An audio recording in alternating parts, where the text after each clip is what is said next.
What a weekend of action we've had in the Premier League, and we're here to talk about it. Me and Matisse, how are you? Big up. Your team won. Yes. Signed anyone since? Or? At last. I mean, we're not going to read too much into it, but it was a good day. Okay. Let's see how we go. One game at a time. One game at a time, one signing at a time. Yes. That's fine, just see who you unveil at the next game. And I'm sure things will turn around. Yeah. We're not going to talk about it too much. Sorry about that. That one hurt. It did hurt. But it's fine. It's fine because Arsenal respond in the best way possible. And we are, of course, going to talk about the derbies, people. We actually had the pleasure of previewing it. Yeah. I think we did a pretty good job when you look at how the games went. Yeah. And a lot of the debates, you talked about Fred coming in and stuff. It went that way. In fact, let's start with the Manchester derby because it was the first derby of the weekend. And I saw KG just for the North London derby. And he said, really enjoyed the show. He said, it was really good. Thank you, KG. We love you. He said, but maybe we didn't give enough credit to Man United. So I think maybe on this show, we've got to. In terms of maybe what we anticipated from them. Yeah. And I think across the 90, they absolutely deserved the win. There was a half-hour spell where City were seriously dominant. And I thought, okay, they've got the game now where they want it. Yeah. But I thought across the 90, United absolutely deserved it. 100%. And we were having that debate about Eriksen versus Bruno Fernandes. And then they both end up starting. And it worked a treat because, to be honest, I've been watching United and Anthony, although he got his goal against Everton, he got his goal against Charlton, he hasn't really been playing well in general over the 90. So you could definitely make a case for him to be benched. And they did exactly that. In comes Eriksen, in comes Bruno. We saw Bruno kind of playing this right channel for Portugal over the World Cup in a front of three there with João Felix on the other side, Leao coming off the bench. And Fred, critical that Fred played because we saw it in game. He was just able to get around Casemiro a lot better, to help him cover the yards, to help him track runners, and they were just able to dominate the midfield off the ball, on the ball and off the ball. So yeah, really strong performance. Varane, unbelievable performance, and Luke Shaw playing a centre back. I never saw that coming. Obviously, Lisandro Martinez is maybe not the sharpest at the moment, coming off the World Cup. Probably had a lot of celebrating to do. Yes. So Luke Shaw goes in there, and when I saw Luke Shaw at centre back, I said, this is a very strong, sturdy foundation Manchester United have built, and anybody's been able to go in there, whether it be Wan-Bissaka, whether it be Maguire, and they've been able to maintain those clean sheets. I wonder if it's going to change now, but they did a really good job. They did a great job. They were very good, United. I think that sort of, whether it was a 3 or it was a 2 or whatever, I think when you've got that kind of steel, that makes a massive difference. Fred's energy, but also his composure in possession. There were a few moments where he was really, and actually, this wasn't a park the bus situation from United. No. Yes, they had to defend well, but they were very, very pragmatic and clever in when they attacked, when they passed out the back, when they knew to go direct, and they used the tools they had on the counter brilliantly. And actually, I was reading the comment section of the preview we did, and this debate here, the Eriksen Bruno Fernandes debate. Yeah. Someone was saying, United fan was saying to me, you clearly don't watch United enough, which I'll happily admit that I don't watch as much United as I wish. But they were making the point that Bruno Fernandes is crucial to the press. Yeah. And so we were kind of, I like to think between me, you and the lovely person who commented, we were all right because Fernandes was in the front three, which is big to the press, and it's all about, causing Man City problems when they're trying to play out the back. But at the same time, Eriksen, his composure is needed in midfield. Fred as well. Yeah. He kind of got the best of everything. And credit to Ten Hag, because when a manager makes changes and does something a little bit different with the team, that you go, okay, I didn't see this happen, and then you win, you can't look beyond tactical masterclass. Yeah. Do you know what's great about, Ten Hag and even Eddie Howe we saw at the Emirates? They're not afraid to not dominate possession. Some managers, they kind of see it as an ego boost if they have possession, or they see it as, if we don't have possession, then what is going on here? This is not my ethos. This is not my philosophy. They're 29% of the 29% possession at home to Manchester City. But they're not interested. They're not interested in dominate possession stats. They want to win the match. And they know the best way to win the match is to kind of approach it in a similar manner to Arsenal. They hit them on transition, and they had more shots. They had more shots on target. They dominated, the game in terms of controlling it and knowing what to do. Now, obviously, they were 1-0 down for large periods, and their 2 goals came in quick succession, but they were always in the game. And in previous games, we've seen Manchester City at the Etihad blow them away 6-3, In this game, it was a lot more, okay, now everybody can compete toe-to-toe, and, Manchester United are actually gonna at least be involved in this match from minute 0 to 90. I thought the counter attack, or let's say the quick transition and trying to get sort of Rashford in beyond. We saw when he was running beyond Rodri and had that shot saved from Ederson, or did he go around and Akanji cleared him off the line? There are a few moments for Rashford actually, and I thought he was at the heart of everything they were doing well, as expected. And you know, City, who you know sometimes want to press whatever, United were quite comfortable in possession. I thought they just generally showed a lot of all-round quality in a lot of ways. And one of the things I think we saw in that second goal, and I think we do have to talk about the first goal a little bit later about the offside, but what we saw is United very, very quickly hitting this channel. Bruno Fernandes doesn't have the natural pace to sort of counter the other way, but they definitely had it when, you know, Anthony came off of Martial, didn't he? So then Rashford goes up front. Garnacho. No, actually, sometimes Anthony was in the middle, Right, you're right, that is right. And then eventually Garnacho comes on and Rashford goes up front. But the way they work this move, I mean, I really like this goal. Apologies, it's a very clunky edit. I'm very sorry. In fact, they both are the ones you're going to see today, so I'm sorry. But when this ball goes out to Garnacho, Bruno Fernandes kind of falls him quite wide, but that's really clever because you're stretching already your left centre-back and your left-back. Akanji's running back, and in fairness, he does quite well to get back, but Rodri is then charging back. City, by the end of this move, actually get a lot of players back in the box, but it's really those four that have to do the early work. Garnacho's running at Ake. Ake doesn't want to be there. No. On his left foot, Ake does not want none of it. He doesn't want to be on that side. He's a good defender, Ake. But that's why your left foot is predominantly on the right and on the left hand side. Exactly. And what's quite funny about this is Akanji defends the first bit and it comes back to Garnacho. Cool. He then spins round Ake, and when he goes to put this back in the box, Akanji's done quite well to track all the way back, make the first block, then get back into a nice line. Only Rashford was ahead of Rashford was behind Garnacho, so he was onside the whole time. So they probably thought we've held a brilliant line here, but no, Garnacho managed to get around Ake a little too easily. Garnacho does brilliantly, Bruno with the ball, and then Rashford for just recognising that, you know what, I found myself to be able to bring that pace on off the bench with Anthony and Garnacho is exactly what City don't want, right? You know, and it's exactly what they lack, by the way. Exactly. So perfect in terms of the substitutions there to have those two options coming off the bench. From a Man City perspective, they did start to get on the ball and have a lot of joy, and I felt a lot of that was because if we just kind of move everyone forward a second into, you know, we know De Bruyne, that underlap, we saw it with the goal. Okay, Bernardo Silva maybe a little closer to Rodri at times than a two, but we saw Walker and Cancelo start to really buzz around now. This was Walker, he was pulling out wide to get the ball, you know, trying to go, you know, give and go with Mahrez, he was coming inside trying to combine with De Bruyne. Once Cancelo and Walker started to influence the midfield, they started to have their fun. But again, that goal then comes. Offside for you? For me, yes, because he's interfering with play. Whether people say, listen, he doesn't touch the ball directly, he doesn't, you know, do anything to change the course of the way that the ball is rolling, but it's in terms of the distraction of Ederson looking at him and thinking that he's going to take the shot. The defenders around Bruno Fernandes thinking that Rashford is also involved in play. If Rashford is removed from that situation, they're reacting to Bruno a lot faster than they do because there's not two, now there's one player. So for me, he is obstructing. And I do think Luke Shaw came out in the post-match press conference and said if it was on the other foot, then we wouldn't be too happy about it. So I think everybody kind of unanimously understands that is, regardless of whether it's technically, he's still interfering with play. He's involved in the play. Arsenal legend Petr Cech actually tweeted...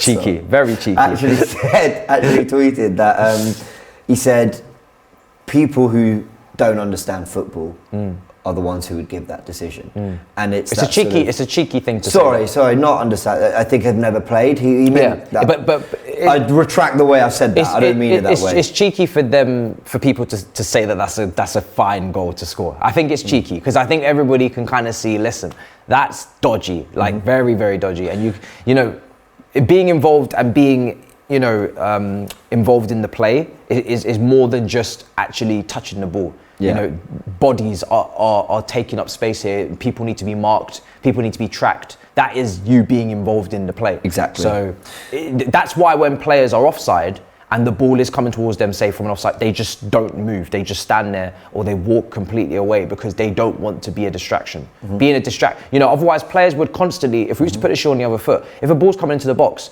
Players would constantly jump Run for it, over, fake, shield, fake wait shoot, for someone else. fake header. And if you start doing that, then suddenly, maybe it is. But listen, he doesn't fake shoot, fake pass, but he's definitely involved. He's involved. Check's actual tweet, because I think I made it sound harsher than it was, but he did say the first United goal just proved that people who make the rules don't understand the game, and I agree. He's clearly interfered, Rashford. Maybe the rules of the game say something else, but then change the rules. I don't think that goal should stand. However, again, across the 90 United fans, I absolutely think Manchester United deserved it. Let me ask you about this player.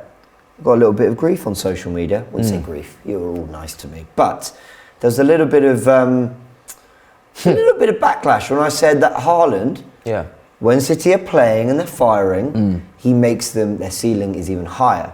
But when they're not, predictable. Is their floor even lower? And that's what I mean. 5 shots, 1 on target. He did nothing. Yeah. He did nothing. He had no shots when he came on in midweek against Southampton as well. There you go. And they were struggling against Southampton massively in midweek. Him coming on and De Bruyne coming on, you would have thought against Southampton, a team that were bottom at the time in the Premier League in the cup game, you would have thought, right, they're bringing on the big boys. On come Haaland, on come De Bruyne. It didn't make a difference. So there is something that needs to be said for the way Man City are going to approach the rest of the season. There are tweaks that potentially need to be made. I think Haaland can obviously be in this team and City get back to their best. I don't think that's what it's about. But I do believe that Julian Alvarez is critical to this because I think if he can be more involved in this City team and be that direct runner, that decoy that Foden was at the start of the season, coming off the left-hand side and scoring all those goals, I think that's what they're lacking. Obviously, Foden is not doing that as he was at the start of the season. I think Julian Alvarez will be a lot more direct than Foden off either flank. It doesn't have to be off the left, could be off the right, but making those runs and taking advantage of the fact that Haaland is the main attraction, that should hopefully, create more runs in behind defences, and then they can start picking their passes from there. So I think Julian Alvarez is massive I think he is too. I just think it's, to a degree, the most important areas of a football pitch are these ones, aren't they? It's literally just those areas in and around the goal. Fine. But then at the same time, you've got an opportunity to penetrate these areas. Now, a Haaland wants wingers to be supplying, and we see De Bruyne with the run he made with the underlap. Or if you're not going to have that, like City didn't have for a lot of last season, or they did have Jesus doing it at times, and Sterling, to be fair, so they had more of it, but not always. We saw Mahrez and Foden play last season. Then you at least need the player who's often in that area of the pitch, contributing, linking up, doing something. Haaland's unreal, and I think we might. In fact, I've no doubt that Guardiola will make us look back at this in a month or two's time and go, can't believe we ever questioned it. But they need to do something. Looking good. They need to do something. I don't think it's even questioning that it can't work. It just, something needs to change because their form recently has been poor. They've been playing, even against Chelsea in the league in the first half, they were poor. So the Everton game is starting to rack up now, and there's a reason for it. I don't think that's the sole reason. I think defensively they're also nowhere near secure and solid as they used to be as well.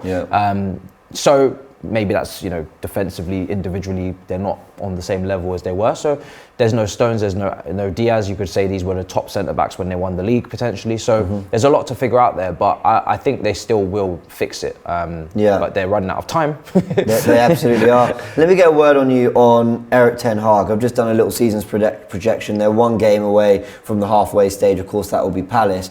And if we just do a little projection there, I've obviously had to round some of these numbers, but they're on for around, see, that says 26, but it's really sort of 25 if they win the next one. Actually, no, if they win the next one, 26, fine. So they're on for 26 wins, 4 draws, 8 defeats. That would give them a massive 82-point tally, which would blow away Tottenham and Arsenal's tallies. They nearly got top 4 last season. With a goal difference of plus 17, that's probably the only area where maybe the goal difference isn't quite as good. They seem to sort of score as many as they can see. Well, you know what I'm saying. They don't have outside of Rashford, they don't have a goal scorer consistently. But that's a really impressive. It's very impressive. They're on an upward trajectory. They've been on an upward trajectory the whole time. It was a slow, sluggish learning curve kind of start to the season with Brentford and City, and getting to grips with what you can and can't do in the Premier League. And you saw the improvement in this fixture. Bringing in Fred and not playing Eriksen in that double pivot with Casemiro shows that he's learning about the Premier League as he goes along, and he knows what he can and can't do from month to month. So for me, they're on an upward trajectory. Will they be potentially in the title race? We'll have to see what happens at the Emirates. But the way that they're playing, from the foundations that they've created, if they could, potentially, bolster it up top, or if Antony can get himself back into form, Garnacho can continue to step up, Weghorst becomes... Sancho to return. Yeah, Sancho as well to return, Weghorst to, kind of be that perfect plan B, that Giroud, then maybe they could actually cause some problems. United fans, are you in a title race? Let us know. I mean, if you get this result at the Emirates, then why not? Yeah. Absolutely, why not? They're on the up more than Man City. They're the only team to beat Arsenal this season, so... That's a very... Oh, yes. They're the only team to beat Arsenal this season. That's a very good point. At Old Trafford, of course. But Partey is now available, so it'll be a different story, maybe, different type of threat. Touch wood, because you never know. The injuries seem to come for him at the most annoying of times. Let's talk about the North London derby, and I know what you're all thinking, people. You're thinking, hold on, James, but North London's red, so what am I wearing here? I just thought it was about time someone in white turned up. Because no one has this weekend, unfortunately. And it's all down to that midfield. It is all down to that midfield. I'm sorry. You cannot... Go on, kill him. Go for him, I'm going to go for the jugular. Go for the throat. I am going to... for him. It's as... Now, we know Sessegnon's not going to go up against Saka in a 1v1. And Leng, I call him, he's not going to be able to deal with Saka in a 1v1. But that midfield setup from Conte, to go with Sarr on his first Premier League start and Højbjerg versus Xhaka, Partey, Odegaard and Zinchenko when he tucks in to make it a 4v2. Because Kane doesn't have the defensive capabilities to compete in midfield and take the ball off anyone. Kulusevski, Son, they're not involved. They're there for transition. So you are, in most scenarios, you're facing a 4v2. You're right. Because Zinchenko's tucking in, they're split into 3 centre-backs. They're evading the press. That is ridiculous. That's almost it's almost a sackable offence. If a rookie manager did that and didn't change it for the whole half, I saw Arsenal. I watched Newcastle and I watched them man-mark Odegaard out of the game, make it difficult, make there be no gaps in between the lines, suffocate the midfield, pack it. That's how you deal with Arsenal right now. In this free-flowing, attacking, confident Arsenal, that's the way you have to deal with them. Unless you're going to go toe-to-toe technically. This team can't do that. So they leave all of that space. And we watched it. They were just able to just pass it in between the lines. They could pass it to Odegaard, no problem, turn, find Saka. Pass, it was so easy. And I couldn't believe how easy they had. Obviously, Lloris makes a mistake. That helps. First 15 minutes, that's a terrible start. But just how easy it was for Arsenal to play through Tottenham was embarrassing. For a North London derby of that magnitude, you're trying to make a statement. And yes, we talk about humbling yourself, right? Manchester United at home to Manchester City, 29% possession, but they understand there's a job to be done, there's a result to get. Tottenham, it's like Conte, shockingly, from a manager of that type of style, decided we're just going to go out there and we're going to go toe-to-toe, blow for blow, and he lost. Yeah. And you could never recover it. And Tottenham have been poor first half starters all season. Their first half was poor in this game. They tried to revive it in the second with Kulusevski. Son started to pull off to the right because he was poor in the first half. Sessegnon wasn't giving him any help. So he tried to pull off to the right, come central and start to do combination play down the right. It was too late. Too late. Do you know what's mad? I think you're being kind. And what I mean by that Maybe I am. You said blow for blow.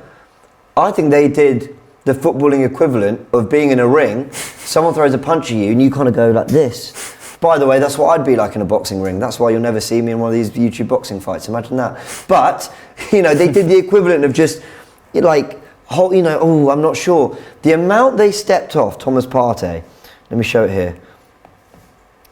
The amount of space so annoying. They gave him. Yeah. Just said, we don't really... Kane at one point was just kind of jogging next to him. Now, he might have been instructed to do that. I'm not coming for Kane. But if you look at the 2 goals... Kane's not pressing forward, that's the problem here. So you're not going to get that from Kane, which is why you have to pack the midfield. The space he has here, Thomas Partey, to just pick up the ball and do what he wants. Let's put it down to half speed. What's the one thing Saka's going to do? What is he maybe going to come short, but he can run in beyond because there's a load of space. So he just goes, yes, please. He just sprays that pass out to Bukayo Saka, completely unchallenged. It's a shocker from Lloris. He gets the ball, and then he goes around the outside of Sessegnon a little bit, slight deflection. Lloris puts him back of the net. But Partey, they let him have all the time in the world. Yeah. And then you look at the Odegaard goal, very similar thing. Only this time this was ridiculous. They try press him a little bit more, but they're so late because the ball comes long here to Harry Kane, but Saliba wins his header, and you can see that back 3 of Arsenal. Here we go. You can see they've got into a nice shape. They're there ready to sort of defend and win their balls. And then Saliba wins his header, falls to Partey, touch, out of his feet, out to Saka, on we go, let's find Odegaard. And he fires into the back of the net. But again, they were too slow to Partey. By the time it kind of gets to him around here, Højbjerg's coming across Sarr, thinking, oh, I might need to help. Sessegnon thinking, maybe I get closer, too late. And this time they put Saka one-on-one with Longley, and he sensed the opportunity to get into Odegaard quite quickly. Martinelli and Nketiah making runs. I understand. It's infuriating watching it. Right, and I understand that Højbjerg and Sarr had an impossible job. I understand that tactically Conte had a shocker. Set them up to fail. Yes. However, I said at half-time on AFTV on the watchline, I said, but Tottenham will be better second half. Because even if they just run more, they'll cause Arsenal more problems. And they did. But they just ran more. They can't defend in the first half of games. They can't press. They can't keep the ball. So what are Tottenham actually trying to accomplish under Antonio Conte in a game like this? You're playing a back three, so you're meant to be defensively more sound, more resolute. You're basically going with a 5, Sessegnon, Doherty on the fullback positions. You're not able to defend. Romero should have been sent off. He was rash in this game. Romero was horrific. Awful. Sessegnon. Awful. That whole left side finished. Yeah. Saka just completely destroyed them. If Martinelli if the traffic was going down that side, he would have cooked Doherty a hell of a lot more. They couldn't keep the ball. They couldn't press. They could not defend. So what is the identity apart from first half? We're not going to really put the effort in. We're not really going to be tactically set up correctly. Second half, we're going to just have a big halftime team talk. We're going to try and come back. As annoying as it is, because you're looking at this and you're thinking this is just too easy for Arsenal. In a North London derby, they haven't won since Rosicky pile driver. You're thinking that this is going to be a tough game because it's just a North London derby. Statistically, it's always been tough. This was like playing away from home to I don't want to disrespect anyone in the Premier League. It's like Championship. Just easy. Too easy. It's just like Arsenal actually were kind. Second half, they just, I think, yes, Tottenham came back into it. They were a bit pumped. But I think also Arsenal took their foot off the gas. And I was like, do you know what? I think Tottenham deserved to be destroyed here, 4-5-0, because it's going to take a result like that maybe against a rival of this magnitude for them to actually sit and look at themselves and think, what are we actually doing? Well, you know what's funny about it is Arsenal clearly deserved it, better team across the 90, and I thought they showed steel in the second half. But I think while Eddie Nketiah missed 2 good chances and Arsenal had other opportunities, Spurs had 3 or 4. They did, yeah. Maybe more. I mean, the Sessegnon one, Son in the first half. I don't think the Kane glancing header's a big chance. I mean, he does well with it, but Ramsey could have a few shots. Could have escalated some shots which were decent. So you could point to 2 or 3 really good opportunities for Spurs, which is because Kulusevski, Kane, okay, Son's not on it, but they have quality. And there are players that can do something. I think Doherty actually defended quite well on Martinelli. Yeah. You know, they've got something there, and when they stuck it on Arsenal in the second half, because they had no choice, they actually showed, okay, we can go a little punch for punch here. But that first half was awful from Tottenham. You don't recover from a first half like that. No, and what Arsenal did, you know when they say earning luck, Arsenal didn't pepper the Tottenham goal. I mean, they did have a shot, Odegaard had the shot before his goal. Nketiah really had a few opportunities. You know, Arsenal undoubtedly deserved to win the game, and against the back 5 with 2 holding midfielders, probably created as much as you could expect them to create. Yeah. But at the same time, you know, Arsenal earned their luck by purely pressing more, running more, chasing Tottenham all over the pitch, showing composure, and then just showing an intention to win the game. I thought Paul Merson summed up properly. Arsenal go out to win games, Tottenham go out just not to lose, and then you will see what happens with our front 3. And it's unacceptable. It's absolutely unacceptable with some of the money they spent last summer, some of the players they've got. And listen, that team needs a lot of work, player profile wise, for sure. Yeah. But come on, it can do better than what it's been doing this season, and it can cause Arsenal more problems, as we saw in the second half, than it did in the first half. So it was a shambles, and Arsenal just ran right in that first half. Yeah, Tottenham are bad, but I'm taking a lot of Conte from that game. Like, he has to take a lot of responsibility for that, because the setup is just, it's inexcusable. You set the team up like that, you're almost basically going to goal. Toby called for a 3-man midfield. Yeah. At the Emirates, in that derby 3.5 months ago. So you're going a goal down, setting up your midfield like that. It's honestly ridiculous. I have no idea what he's thinking. Yeah, bad day for Tottenham. Where do they go from here? Does Conte see out the season, do you think? I think he will, because the payouts there, and obviously he won't walk, and they're going to get to a point where if they don't act now, what is the point in sacking him? You know, that's the thing. So maybe just go with a fresh manager in pre-season. Might be cheaper just to try and give him what players he wants in January. I think it's coming towards an end, to be honest. You're going to think I'm mad for everything I've just said. I still always think a manager with his pedigree and what he's achieved in the game, I still don't overlook him getting a player or two in for the end of the window, like Bentancur and Kulusevski. And getting top four. Well, I think United and Newcastle look really good for it. Yeah. So I'm hesitant to say that, but certainly up their levels and put together a run of form that starts to get them climb that table. They need signings though. As bad as they've been, they've not fallen that far away from it all. So it's still salvageable. They've still got the Champions League to chase. My word, I hope they don't do anything in that. I don't think they will. And of course they've got the FA Cup. They're lucky to get out of their group. They won't be doing anything in the Champions League. See. And Conte's European record's not great either. Well, that's true, but we'll see. All right, we'll leave it there. Just very quickly as well, Odegaard, immense. And Nketiah led the line brilliantly. Partey at the heart of everything we did well. And Ramsdale, man of the match. Quality-wise, just night and day, I must say. Technically, the two teams don't even stand up. I mean, you look at... Zinchenko, massive as well. Zinchenko, huge. Yeah, I agree. Let's end on Brighton, Liverpool. I know there's so much going on in the Premier League that we could talk about, from the way West Ham are playing to, everything. There is so much. Newcastle got another win. But I want to touch on this. I want to talk on Brighton versus Liverpool. I'm going to start with this goal because Brighton, I think, from the highlights, obviously we couldn't watch it, but they looked the better team in the first half. The chances they had, whatever. Now, I think this is so fascinating, this first goal they concede, Liverpool, because the first thing I notice is the position of Trent Alexander-Arnold and Robertson. Now, we know that the game plan is get your fullbacks, or basically wing-backs, forward. Yeah. But in the absence of them in build-up, because we know Arsenal, Man City, they use their fullbacks for build-up. Man United doing that a lot more now. Thiago will drop to the left to sort of offer another avenue. Henderson might do the same. Fabinho might drop into the pocket. So what you got here is Thiago on the ball, and he goes across to Matip. And at this point, they're happy to press. Ferguson's come across, Lallana and March are coming across, and McAllister's sensing that ball might come in to Henderson. Matoma's kind of watching both sides. And as it goes in, there's McAllister who wins the ball. Now, when they win it, immediately they're on the back foot, the centre-backs. And in fairness, Trent Alexander-Arnold does quite well to try and track Matoma and get back. But Robertson is miles away. Yeah. He is... When I was watching the highlights, I had to go, is he...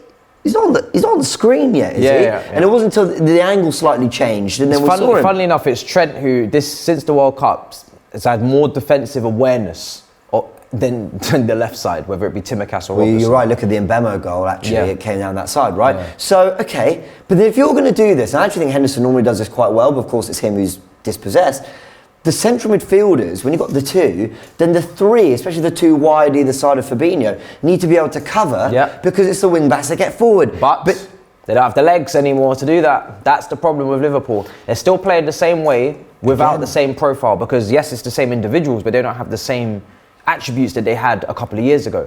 And it's like, at some point you would think that they would change their identity, they would change, I know it's not tailored to what Klopp wants to do. Klopp wants P&P in midfield, he wants young players, a Caicedo, a fit Naby Keita was meant to be that box-to-box midfielder who could cover the ground. But when you don't have that, then there has to be a change of approach. Maybe don't let these players push up so high. Maybe don't allow you